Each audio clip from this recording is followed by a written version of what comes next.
All right. Hello, Acolytes. Welcome to the Cleric Corner. My name is Riker, and here we talk about all things Dungeons & Dragons, tapping into our higher powers to create worlds more unique and stories more impactful. Now, third time's a charm with this one. I think the gods have either not wanted this to happen or have waited for this specific time for me to cover what I've wanted to do a live stream on for the past 5 weeks. But as you guys know, we keep hitting hurdles with the internet. Turns out there was an issue with it. Go figure. Something that we could not control on our end. So those of you who care, those of you who are interested, basically we had to switch out our modem. We had to go in and change some wiring in the house. The only thing that the guy could figure was that there was a bunch of changes throughout the neighborhood with their internet, which kind of made ours lopsided. I don't know. I'm not an electrician or whoever does the internet stuff. Anyways, good news. It's supposed to be fixed now, and we should have absolutely great internet for the rest of the stream. So if you're in the chat, let me know. Say hello. We got Coulter Wilson. Thank you so much for being here. We got Pedro in the chat. Hello. Welcome, guys. You guys are the early birds, and I love it. Today, I am in my turtleneck, and it's the first time I'm not overheating in this room, which I'm super excited about. If you guys know, if you guys have ever streamed before in a small room with a heat-generating computer as well as a heat-generating self, it heats up very quickly. It does, especially with lights. And you guys can't see it, but stream lights just kind of framing you also does not help with the heat. Not that I really care too much or that I want to complain about it, because it's awesome being able to do this. But it's nice being able to be in the wintertime and now not have to worry about it too much. So we got Tyler Williams in the chat. Hello. Today we're going to do something special, guys. A couple weeks ago, maybe about a month and a half ago now, we went over the first issue of the Higher Powers magazine that me and my team has created or does create every month for Patreon members. And so last time I did like a sneak peek a little bit of a world builder generation where we talked about genre, the planet, biomes, the creatures within. We basically rolled for every single thing, just randomly generated, 2 complete settings out of thin air, which was pretty cool. I think one was, if I remember correctly, one was basically a splatterpunk or a body horror-esque type campaign that's also futuristic, and that also has Wild West elements with wanted posters and things like that, and that the culture surrounds the story at hand, and it was really cool. The second one was 2 communities that were separated by the planet breaking apart, one futuristic with magic and one completely without magic and has to resort with modern technology or a diesel punk, if you will. And that was really cool to explore too. So hopefully today what we're going to do is explore the ins and outs of Spelljammer, and specifically space and how and what is in that space, right? Because if you guys know of Spelljammer, if you've seen my videos on Spelljammer, seen other people's videos on Spelljammers, it is D&D in space, essentially. Basically, you have wild space systems, which is basically like a solar system, and then outside of the solar system, you get into the astral plane.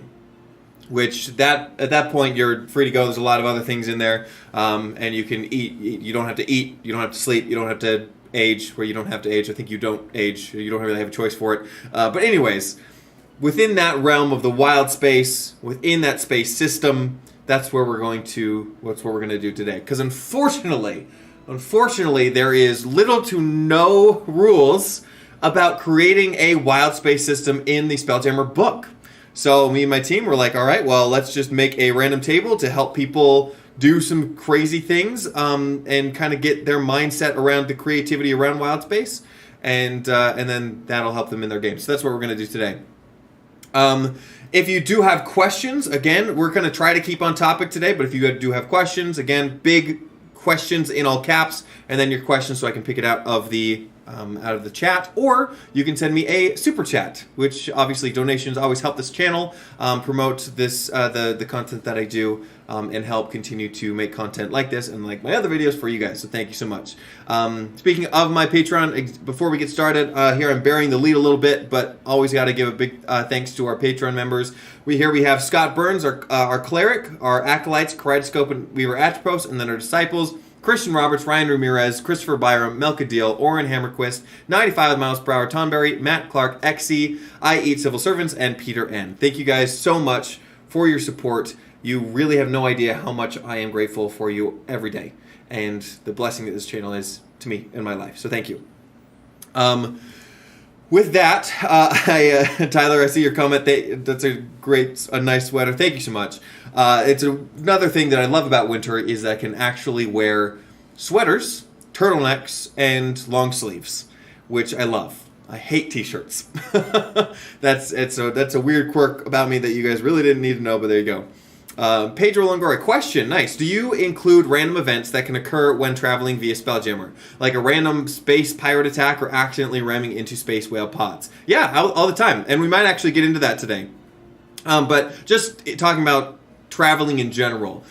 What I've been doing that I kind of like is that I give them options. I give the players options on where to go. There's basically 2 forks in the road that continue at each point. So that, well, let's say that there is, from where they are to the city, there's like 3 branch off or 2 forks or 3 forks in the road for them on their travel, right? So I can say one is the safer route, one is the quicker route. If they go the safer route, they might have like a fun interaction. It's not as likely they run into a big mean monster, right? But if they go the quicker route, they might get to their destination quicker, but they will run into one of those things, right? And so they kind of have that choice on whether they want to explore something, you know, and they don't really know what they're going to run into at each path. But I kind of describe, okay, well, one path is down a cliff. It's going to be very difficult, but it's going to be very quick. Or you can go down the forest path, which is a lot longer, but it's heavily trodden and it's a little bit safer. So you can do that. And then they choose. And they're like, great. So you choose down the safer path. You go down to the forest path. You get to a point where there's a fork in the road. You know that one way goes right through the edge of the enemy border, which is right past it. Again, it's the quicker way. So you can go through there. Or you can go the safer way, which is along like the beachside entrance to the city or whatever. You know what I'm talking about? So it kind of it helps travel be more of a decision-making thing instead of a point A to point B, a straight line where you just throw random encounters at them. So usually I have a couple random encounters that I throw at them depending on what they choose. So hopefully that makes sense. Yeah, Pedro, that Space Moby Dick is a terrifying thought, but it's also kind of might be a fun side adventure for your campaign. You have the giant space whales that you can have a giant albino space whale that you can harpoon, and they might be given a magic item of a harpoon, and you have to hit it with this harpoon because it'll put it to sleep. I don't know, but that'd be kind of a fun thing to do. Anyways, all right, let's get to it, guys. Let's get to it. Okay, for this is within my 3rd issue of the Higher Powers magazine. This is the title page or whatever. So if you want to pick it up my website, you can absolutely get it there along with the other issues. Or if you have been on my Patreon, you can get it, or you have gotten it, or you can go and get it now on my Patreon. If you do sign up today or within this month, you also get last month's issue as well. So I don't know. It's a better deal overall. Anyways, okay. So what I'm going to do is we're going to go through it. I'm going to roll on my side to kind of hurry through the process, and then once we get familiar with it, we're going to kind of turn it over to you. And I will ask for rolls on your end, so get your dice ready, rolls on your end, and then the first number that I see in the chat, that's the one that we'll go for. So this is the space system builder, right? It's a wild space system. So the number of stars that we're going to see are going to have in the middle of the system, right? In our solar system, we just have 1 star, but there are many solar systems out there that have more than 1. So it's a D8. We're going to roll that. A 5. So we have a quintenary star system, which exists. This is scientific, guys. A quintenary star system. So I'm going to pull this up in the results. Quintenary stars. Cool. Quintenary stars. And then we have the type of stars. So we have 5 different stars. So we can either roll once for all of them, or we can kind of have some fun and see how many stars or what kind of stars we have within this system. So we're going to roll 5 times. We have a average yellow star, so just like the one that we have. We have a red giant star. We have a brown dwarf, which is also pretty cool. We have another red giant. And then our last one, we have a protostar, which is a very, very small star, kind of like, well, I think it might be smaller than a white dwarf. It's basically like the size of a planet, but it's a star, if I remember correctly. Pretty crazy. So quintenary star system. That's pretty cool. And then it's just a cool kind of visual too, to be on a planet that within the star system and being able to see like multicolored stars in the distance, and knowing that with all of these stars, this space system probably isn't a stable one. it's probably not. The planets they're in probably have a very, very irregular orbit, and unless something's magical, probably won't have a lot of life on it. But we'll see. So with immense gravity, stars attract many other features from space. Roll as many times as you wish to determine what else is in your system. So I'm thinking, well, we got 5 stars. Why not 5 features? Yeah? So we're going to roll a d10 for this one. We're going to have a dark matter cloud. That's kind of cool. So dark matter cloud. Am I fitting all this on one page? I am not. So let's pull this over a little bit. There we go. A dark matter cloud. Then we got a asteroid field.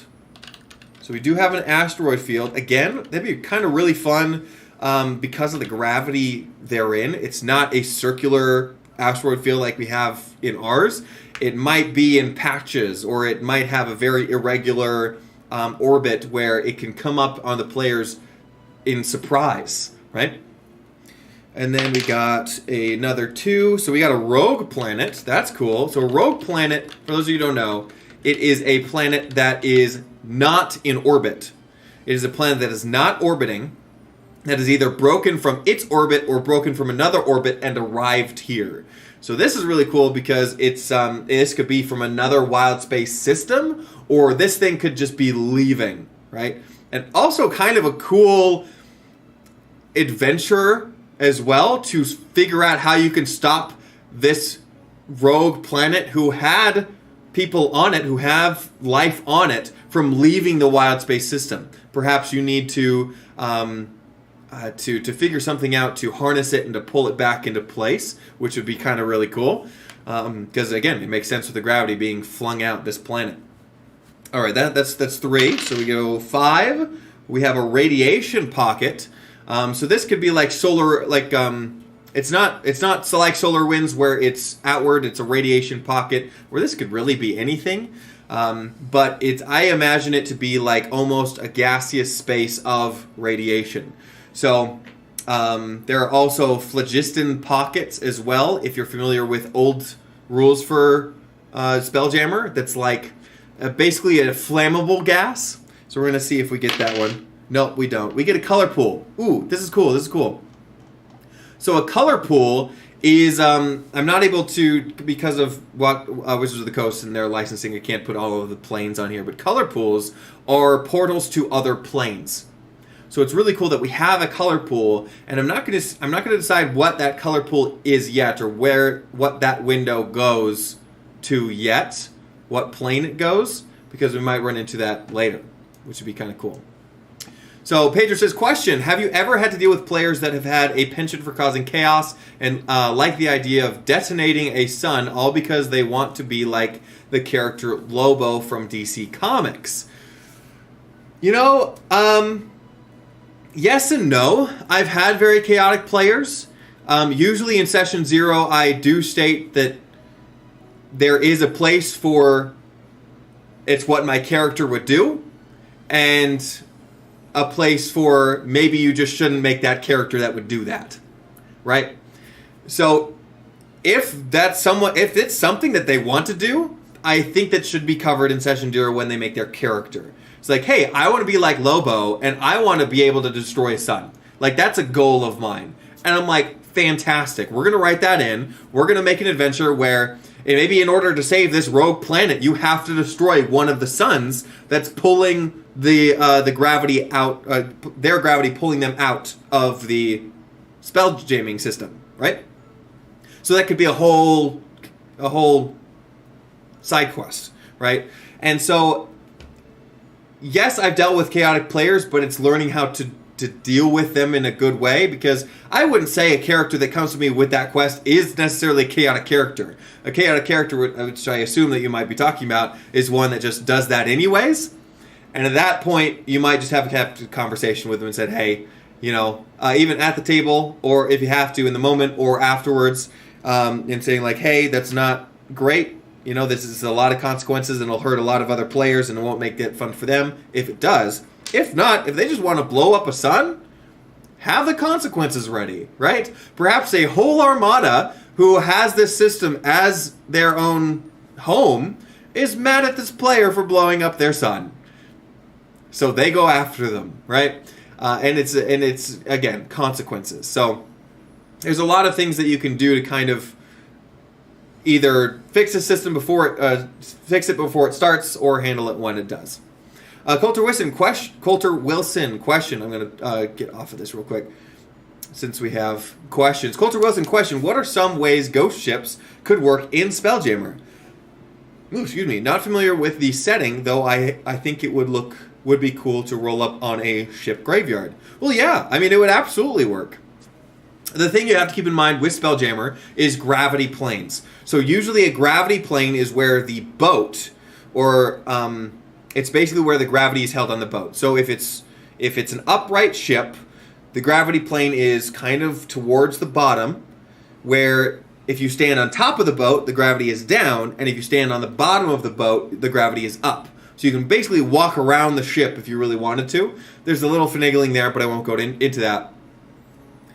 And so essentially, when one ship with a gravity plane hits another ship with a gravity plane, whichever ship has the higher hit points, that ship's gravity plane wins over.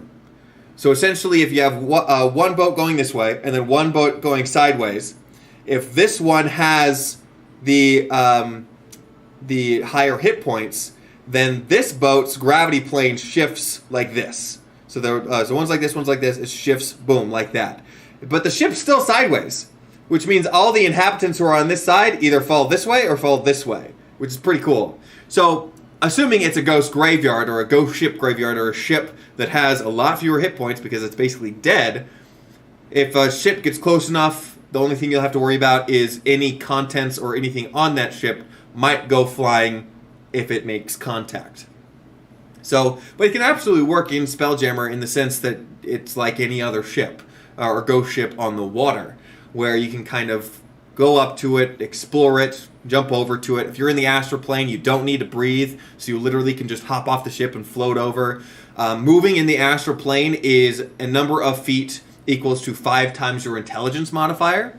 So if you have a 0 intelligence modifier, no, I think it's a minimum of 1.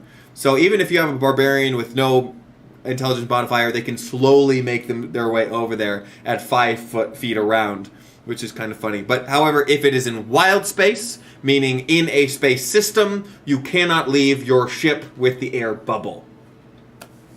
So essentially, if you go out of it, you can't breathe, right? Because it's space.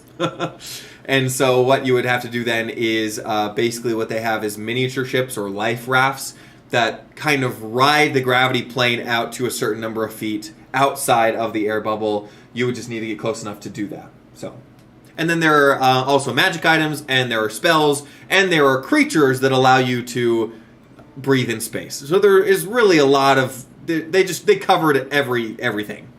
So you have no issue there. Okay, let's get back to it. Once we get to all of our the things that we want to populate our system with, we got a rogue planet, we got a dark matter cloud, we got a radiation pocket, we got an asteroid field, and we have a color pool. Planets. Oh, I need a color pool. Let's get back to brand. There we go. Color pool, and then what was the last one? Oh yeah, radiation. Okay. So then we have planets. How many planets are in there? So this is the orbiting planets. This is the one that's not rogue, but they're actually there. So most star systems have planetary bodies orbiting it. Roll a d12 to determine how many planets there are. So we got a d12 here. We have two. We have 2 planets. Great. We'll make it simple, which also makes sense because probably all the planets were jettisoned from the wild space, which also might be fun to track down all these planets in the astral sea, because once they break the wild space system, they go into the astral sea. It might be fun, like later in the campaign, for them to find a floating planet in the astral sea. So anyways, it's a 2, so it's our d12, so it's 2 planets. We'll roll a d8 to determine what kind of planet it is. So a d8, we have a 4. So we have a terrestrial planet, so it's Earth-like. So maybe another place that we have, or another planet that has life on it. And then we have a gas giant. So a terrestrial planet and a gas giant. And I'm going to roll for my rogue planet just in case, just to see. And we have a planetesimal, which is more like a asteroid than it is an actual planet, or at least the size. It's probably more similar to the size of the moon, or smaller, kind of a planetesimal. So that's our rogue planet. It could be a very, very small planet that's just kind of jettisoned away at the moment. It's pretty cool. Okay, because it may be a heavily magical universe, other natural shaped planets may be possible. It is, because it's magic. If you wish planets to have more extraordinary shapes, roll on the table below. So here we have a number of different shapes. I'm going to see, I don't think I want to change things too much, but I'm going to see what we might come up with. So I'm going to roll the d6 for 3 of our planets. So a dodecahedron, which is, kind of like your d12. So it's a d12 shape. Then we have a donut planet. So it's hollow in the center. It's kind of orbited and kind of spread out into a donut. And then a cuboid. There's a cuboid. So I like the cuboid. I'm actually going to give the cuboid to our planetesimal and be like, the planetesimal that was shot out is actually cuboid. Maybe it's made of something like pyrite, where the whole planet is just a pyrite. And if you don't know, pyrite is false gold. It grows in squares. It grows in a cuboid, which I think would be kind of a cool resource there. But we're going to get to resources in a second. So let's see. Again, for those of you new in the chat, if you do have a question, write question in all caps so I can take it out of the chat, and then your question right after. Feature. Other planetary features can be relevant in your system. Roll on the table below to give a few planets a unique feature. So here we talk about, the craters, missing chunks out of the planet, an oblate spheroid. So that means it's kind of oval in a way. And then rings, and then tech satellites, meaning that there are, obviously people who are here or have been here in the past, or just none. So we're going to roll d6. So our terrestrial planet gets none. So there's nothing too cool about that one. Our gas giant has tech satellites. It has tech satellites on them. So it'd be kind of interesting because the gas giant might have tech satellites. The people there escaped because of the storms there onto the planetesimal, and then the planetesimal was launched into the outer rings of the solar system. That might be kind of cool. And then 3 for the last one, oblate spheroid. We already covered that it's cuboid, so we're good to go. Okay. Also, you kind of get like little Minecraft vibes, so it should be kind of interesting if you go on that planet and everything's square. I don't know. Your players might think that's a little fun. All right. There are maybe a specific reason you are visiting the planet in particular. It may may be home to a precious resource, whether known or unknown. What resources is held within the planet. So even though we talked about a pyrite, maybe there's something else. We're going to start with the terrestrial planet. Roll a d8. One, expensive gems. So there are expensive gems on this terrestrial planet, and there might be a reason why these people went from the gas giant to the planetesimal and not the terrestrial-looking planet. And maybe you don't know what they were. Maybe they don't even know. Maybe they know, but it's in their past records, and you can go to that planetesimal and by saving it, you gain access to their what's the word? Archives, and find out why they didn't go to this planet. It might be magical storms. It might be a special kind of creature there. It might be a god that doesn't want them to go there. Maybe the god told them to go to the spheroid and not the terrestrial planet. Maybe it was a religious reason. Maybe that the air is poisonous and people just don't know. And once you're on the planet, you suffer exhaustion every hour. We don't know. And you never figure it out until you leave, kind of thing. So anyways, expensive gems, it's there, and maybe they might have a quest to go there. And then we got the gas giant. I got a 3, which is lost technology. Kind of cool. So there might be another quest where in the archives you also find knowledge about an ancient technology over in the giant gas, or in the gas giant. And so maybe the people want you to go and get it for them, which would make it easier to stay within orbit, right? It might be an orbiting thing, a gravitational item, or it could help them navigate the astral sea if it ever happened again. Kind of cool. Or maybe it's an item that would allow them to populate the terrestrial planet. So maybe they want to go there, but whatever is keeping them there, they can't get to unless they have this special item that would help them make that a reality. This is kind of cool because we're making a whole adventure here in a single wild space system, which I'm excited for. My players really want to play Spelljammer, so this is actually really good for me. Just being able to go through this and then have this this video kind of just in the kind of the back burner or on my channel that I can reference later. That's what I meant. Anyways, I'm not again, I'm terrible at this list, guys. So we have a terrestrial planet and gas giant, and then we have a cuboid planetesimal. Am I still in bounds? Kinda. There we go. And then we have a tech on gas planet. We have the tech, and then which includes the lost technology. Cool. Okay. So then we have the makeup. So if your planet is more terrestrial, which you do have a terrestrial planet, then we can see what kind of land mass is on it. So on this says D20. I saw a typo. This is good. So it's a D4 though. So we're gonna roll a D4. So on the makeup of this planet, the terrestrial planet, and I got a 3. So it's island chains. So the planet is mostly ocean, which again could be a reason why they can't go there. Gigantic ocean creatures, right?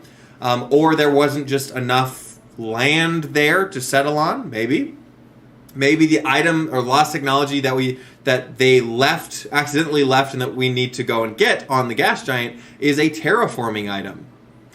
And then maybe the players will be able to keep that terraforming item afterwards. We don't know. So that's cool. Alternatively, your world might be made up of a single type of biome. Roll on the table below to determine what that might look like. So just in case we want to create this whole planet and have it mainly one type of land or one type of biome, this is an option that we can use. So we're going to roll a d20 this time. And we're going to roll a 9. So mountains, a very mountainous area. So the landmass that is there is very peaked. The islands are very, very steep, which it also kind of makes a very unique aspect or unique planet. Kind of cool. Yeah, Mass Effect 3 Leviathan vibes. Yeah, absolutely. Pedro froze over. Yeah, this could be... So if I rolled like an Arctic, then I could absolutely have this planet freeze over. And hey, like even if you roll something and you don't like it and you're like, this fits so much better, that's the point, right? These things are supposed to be an aid. It's not supposed to be the rule, right?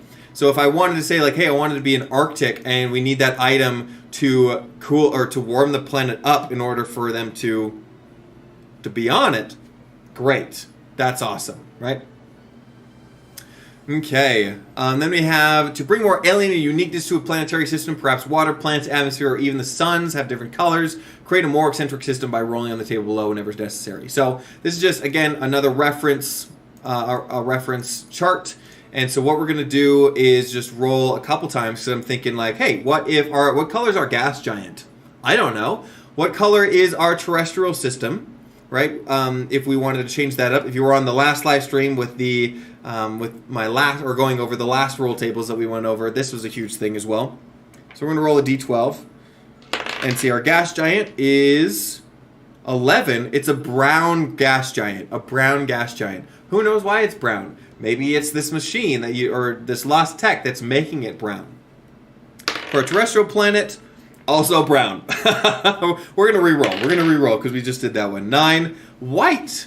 It's a white. So that might go into the Arctic that you had referenced or that you had wanted. Or I could say that the mountains are made of marble or some sort of white stone where the islands are it's not like a green and blue planet like ours, it's a white and blue planet and the landmass is white. The dirt is white. Whatever element is here, it's white, right? So, but just in case, just one more time, a 7, violet. This planet has a violet atmosphere. Violet atmosphere, blue water, and white mountains or white stone. Very, very beautiful, very picturesque. On the planetesimal, might as well just roll for color as well. We're going to reroll because it's a double. We got gray.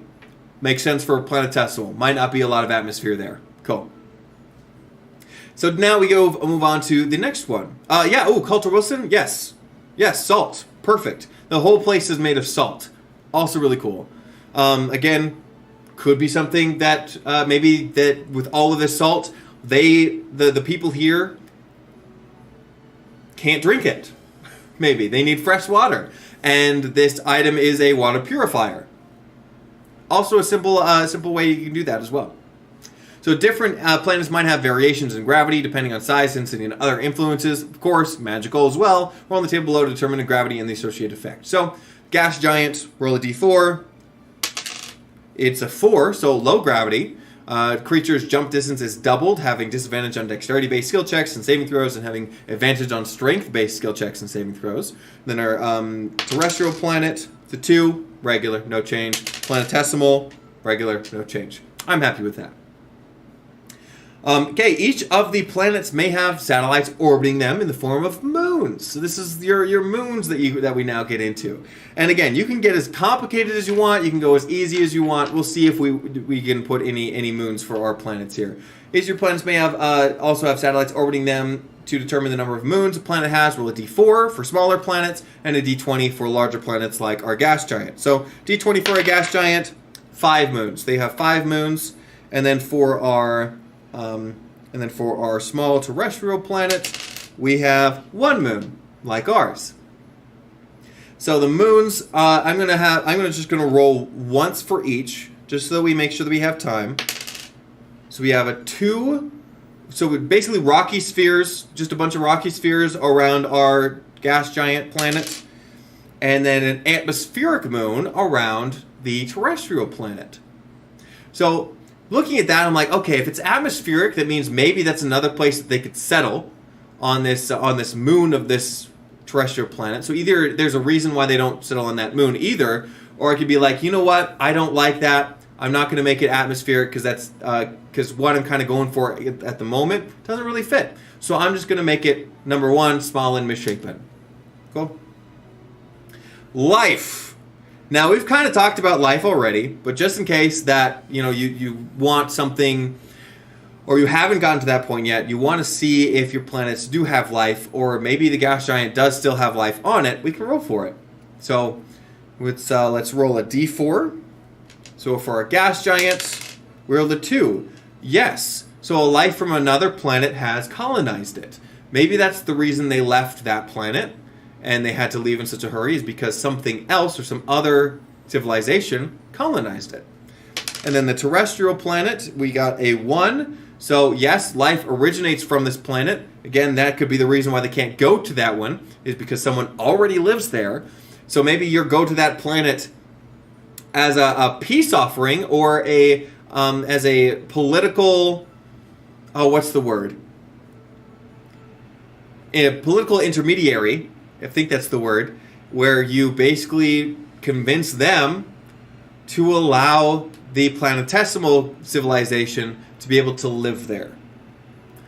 So, and then for some reason you might need maybe that's why you need to go to the gas planet now, is because they will not consider a piece or sharing of land unless they get an artifact from the third civilization in the gas planet, right? So you need to go and steal that away from them, give it to the terrestrial planet in order for the planetesimal planet to come in.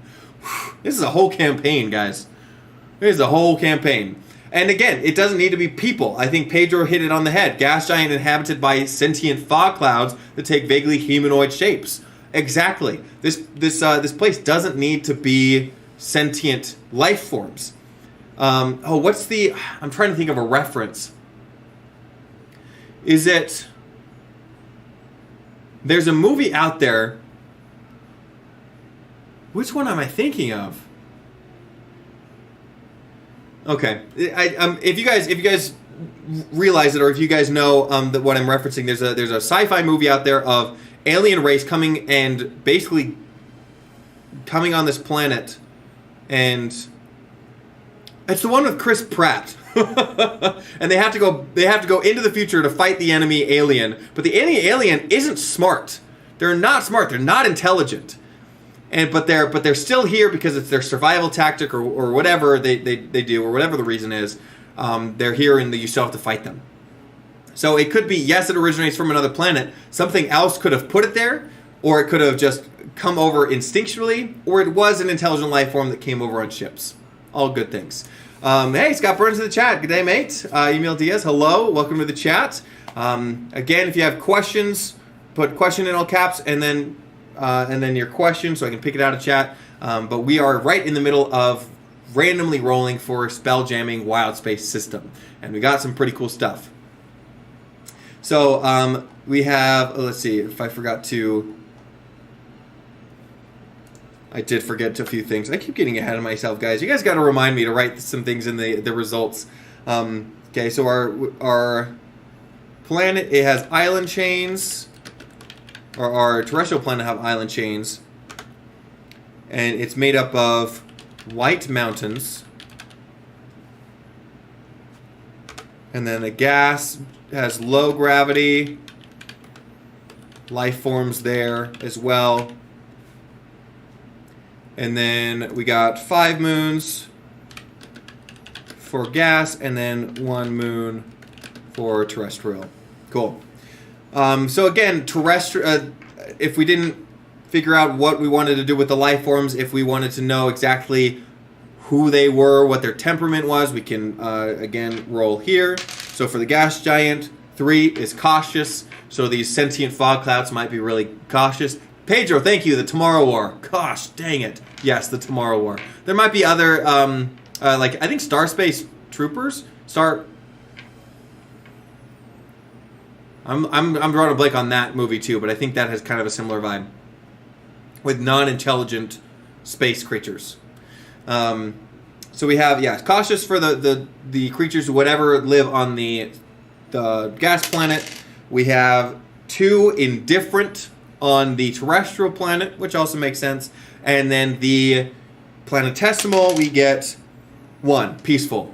That all fits what we were kind of going for. Awesome. So with life comes intelligence. Unless you have another idea in your mind, roll on the table below to determine how advanced the alien species is. How advanced is the sentient fog? We're just gonna go with that idea because I like it. So how advanced are they? They are. Let's see. So I rolled an Ecumenopolis. So for this, I'm going to skip this because I don't want this place to be too populated with people. Because a Ecumenopolis means there is a city that spans the entire planet. But I say that the gas or the fog cloud people, they did not create this.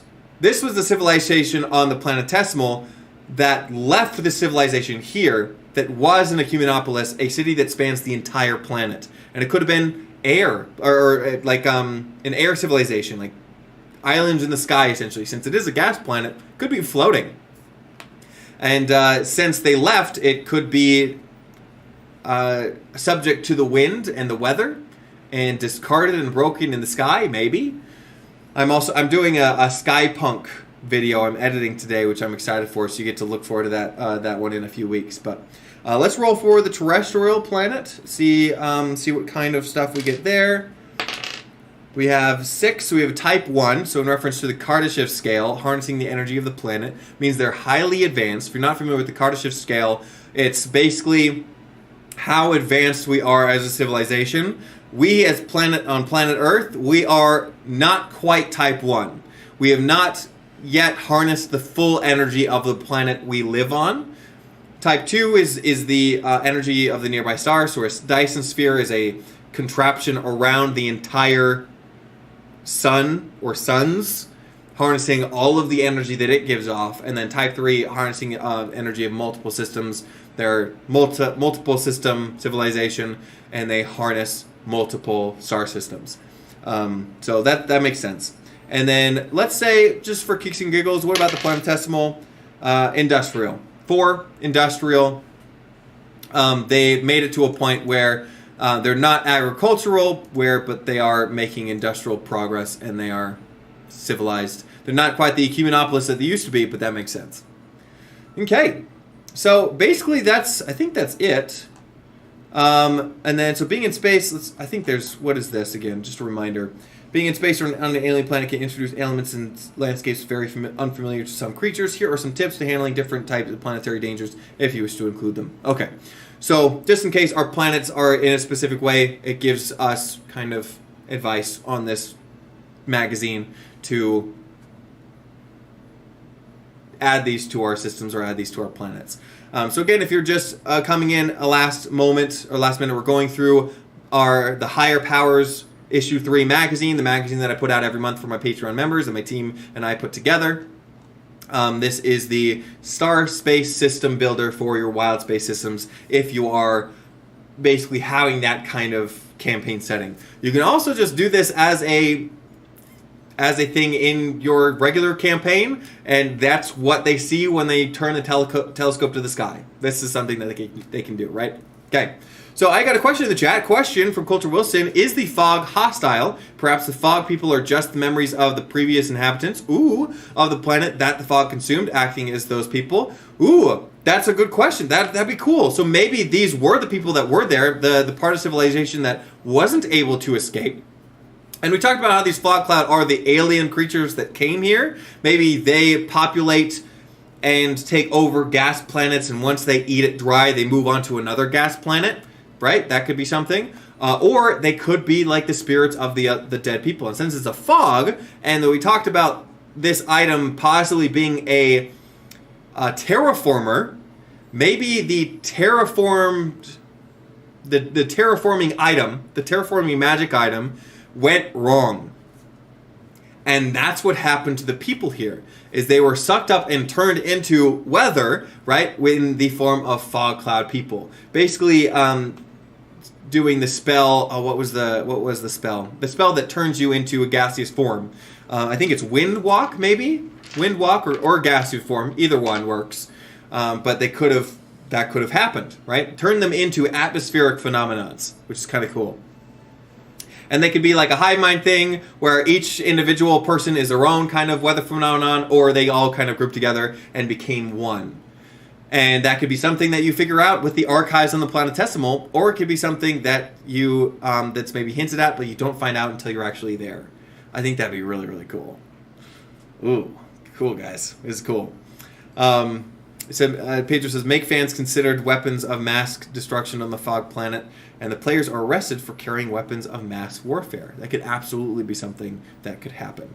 And just so that I have that in so all of you guys can see, we got mostly peaceful stuff, and then Ecumenopolis on the gas planet, and then type 1 on the terrestrial. And then planetesimal, it's industrial. Cool. Let's move that up there so you all can see it. And there you have it, guys. There you have it. That is our planet system. And then I can just go back, and if they leave this planet system in the wild space in your Spelljammer campaign, you can populate another one like this. And kind of going to the question earlier, this isn't an Astral Sea roll table, but you can also use these things or use one of these tables as the features as something that you might find in the astral plane while you're traveling from one wild space to another. So if you need time to kind of figure out the next wild space system, you could be like, oh, well, D10, we got another color pool that they kind of come intermixed with, and maybe that will derail them for a little bit. But think about the color pool and where the color pool might go in this kind of system. Maybe it's something where maybe it's to the plane of fire. We're gonna talk about this. Maybe the item on the planet, and again, I'm just bullcrapping. I'm just kind of spitballing.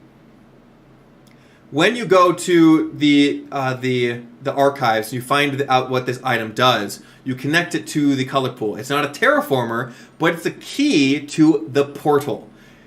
And what you need to do is open the planar portal to the plane of fire in order to lower the water levels on this planet. And that's how you terraform it. That could be kind of interesting, right? Instead of terraforming actual item, you have to open up the plane of fire in order to evaporate all the water on the terrestrial planet in order for more land in order to fit the other civilization. That could be something, right? That could be something. Or you could use the color pool. Maybe it's a plane of air. Maybe it's the plane of air, and not even related to the item. Maybe this portal is how you pull the planetesimal away from the outskirts of the wild space system. Maybe it's a vacuum. You use it as a vacuum to kind of pull it back into orbit. Or I'm trying to think of other systems that might, or other portals or other planes of existence that might help in that. If you guys have other ideas, let me know too. Matt X. Clark, compliment. Oh, it's got to shout out how organized these guides always are. Each have been well done and thought-provoking. Worthwhile the Patreon cost alone. Thank you so much. Wow, that's unprompted. Thank you so much, Matt X. Clark. I appreciate that. I really hope so. I really do. Obviously, I'm not at a level as far as the channel subscriber count as some of the other people who have Patrons and do this kind of stuff. But I always try to make content that I use in my games. And I feel like I've done that, and I will be using this in my possible upcoming Spelljammer campaign. So what kind of fun, actually. So they just finished our campaign last week, essentially. They had a TPK, which I told some of you about, which was really bad, but they wanted to finish out one single arc, which I totally was open for because obviously I want them to have fun. So I'm like, there's going to be a lot of consequences. All the other arcs are closed, but this one you're able to do, and so we did it. and they fought the god Bliptu Ploop, the lobster god, before she was able to ascend and or become a god again, essentially. And then next week we're going to close it out with epilogues and figure out what we're going to do for the next campaign. And what I've been doing is, and I've never done this before, but I'm kind of excited to do it, is I'm going to have like a what's the system called? A slideshow, basically. I'm going to have a Google Slides where each slide is a different campaign, where I'm going to have one like Rime of the Frost Maiden, or Spelljammer, or Descent into Avernus, or maybe some that I've made, right, with the Blink, which is kind of like the in-between of life and death. It's literally the blink that you have when you die. It's that small portion of time. That's a realm in and of itself, which I think is kind of like really interesting. That's kind of like a horror campaign. There could be like an eternal dungeon. There is one that I'm excited for, Plain Gia, which is a stone punk kind of dinosaurs and prehistoric magic type world that I also want to try out. And I won't get the book until January, I think it comes out. And but anyways, that's something that I'll have up there as well. Because we probably won't start another game until after the holidays, because it gets super backed up and people are all over the place and things like that. So anyways, I wish that we had time to kind of go over this this document once more with all of you guys. And for those of you watching now, or those of you who are watching later, comment below and see if you guys, if you guys want a part 2 and you guys roll again with me in the chat to figure out another wildspace system, we can absolutely do that. I just need to know that that's something like people are excited about, right? Because again, these are highly these live streams. I could be doing a lot of things, and something would need to be requested for me to, I guess, take time to do that. Otherwise, we can go on along to other topics and just help you generally with your games and share other things as well. So. Matt X Clark, Spelljammer has been so much fun to run. You'll have an awesome time. Ooh, you've been running it. That's awesome. Spelljammer has been one that I was super excited about. I was a little disappointed just with the content of the book itself, with the 5e edition, but obviously still excited about the setting, still excited about the things to come. I'm pumped. Pedro Longoria, question, this might be the one that we end on. Are you allowing for time anomalies to occur, such as a death loop scenario? That can happen. You got space and time everywhere. Space and time anomalies can absolutely happen, and maybe that's something I should have included. But having your mind, I think that's great that you're thinking about that. Where things closer to a black hole, I think, black hole was here. If you have a black hole in your system, obviously the closer that you are at the black hole, there is a time dilation, unless you have items that basically get rid of that. If you're familiar with the Orville, it's a TV series.